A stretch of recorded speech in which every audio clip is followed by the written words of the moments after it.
Hi everyone and welcome to this week's Quick Fix. This week on the channel I've been painting some winter watercolour botanicals for you. We've done holly and we've done mistletoe, and I thought today's Quick Fix would just be a really good recap of some of the brush strokes that you need to really master these paintings, because it's all about practice. I think everybody's very hard on themselves to achieve perfection first time, and let me tell you, even for me, that was like a backhanded way of bigging myself up. I practice every day and I still muck it up. So let's have a look first at the mistletoe leaf. The mistletoe leaf it's like a teardrop shape, and the best leaves are ones that can be achieved in a single brush stroke. So this is what we're trying to achieve. I've got a size 2 brush here and it's angled quite low to the page, and I start by softly squishing the brush down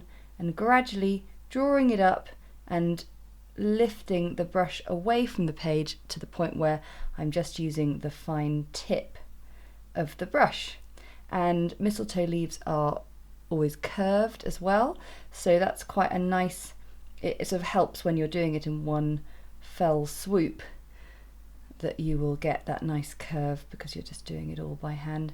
And what I quite like is that slightly rough underside of the leaf. You see the left hand side of each leaf is just picking up the texture from the paper, and I'm not smoothing it off because the beauty of watercolour is that lovely organic finish to these things. So your first little drill for winter watercolours is this teardrop shaped leaf.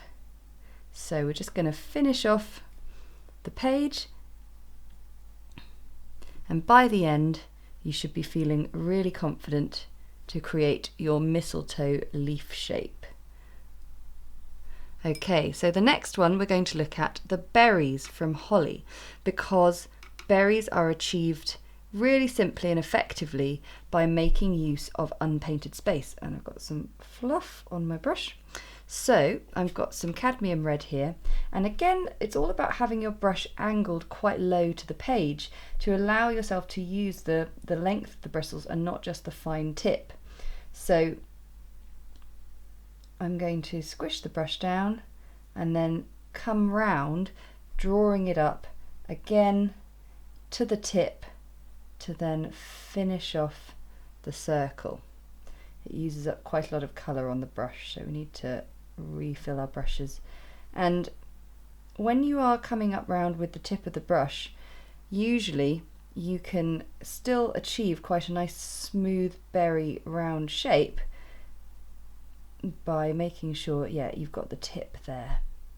And these little bits of unpainted space, they sort of can get quite large, and all you need to do with a clean wet brush is just come in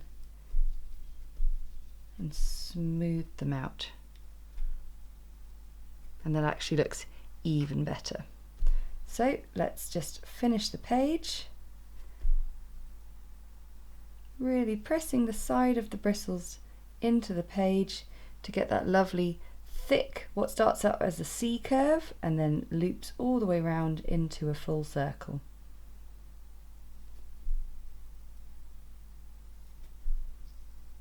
Repetition is really helpful for a bit of muscle memory, because watercolour is a lot about confidence and feeling the flow of the brush.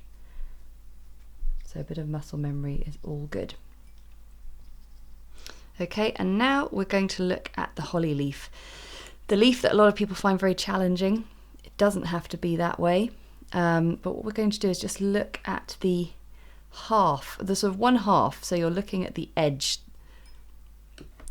So let me just get the leaf back in. So what I'm talking about is this pointy shape and how we achieve that.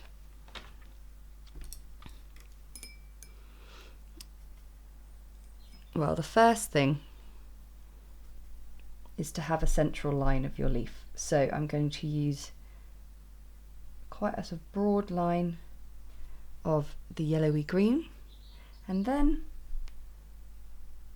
point at the top, then 1, 2, 3, and drawing back in, and then using the wetness from that central line that we've got there and a bit of wetness on your brush just from the water jar, you can fill in that leaf,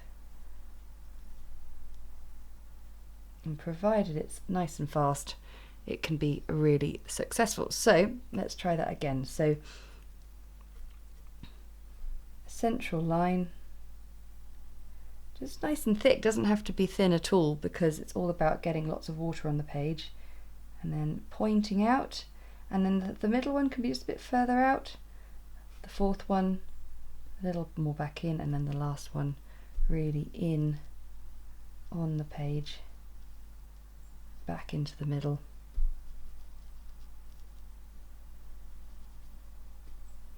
So we'll fill up our page with those, and that will be your quick fix for the week. Whilst mistletoe leaves do tend to all sort of go in the same direction, the thing with holly is once you've got the straight line, central line sorted, then you need to think about, can you do it on a curve? So let's see, our central leaf line is now curved, and I will get some nice green, and this time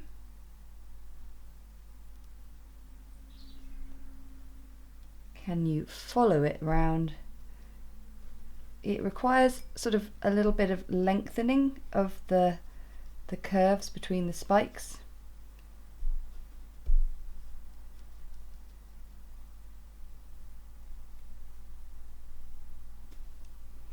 If I do a bit of an S curve one, now there's a challenge. Goodness me, Harriet, what are you doing? Really challenging yourself for this quick fix. So let me see, 1, 2, 3. Just let those curves sort of be your guide. You know, you don't have to do it all in one continual line. If you want to paint a curve, stop, think about it. Paint a curve, stop thinking about it, then yeah, that's a really good shout. Let's do one more.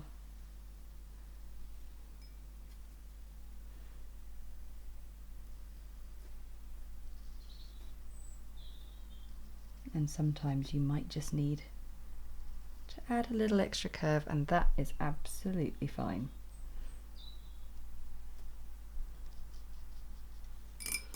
If you can find a sprig of holly of the real thing to study as you paint, I mean, that's even better, and you can really see how it all undulates together. So there you go, that is your festive quick fix this week.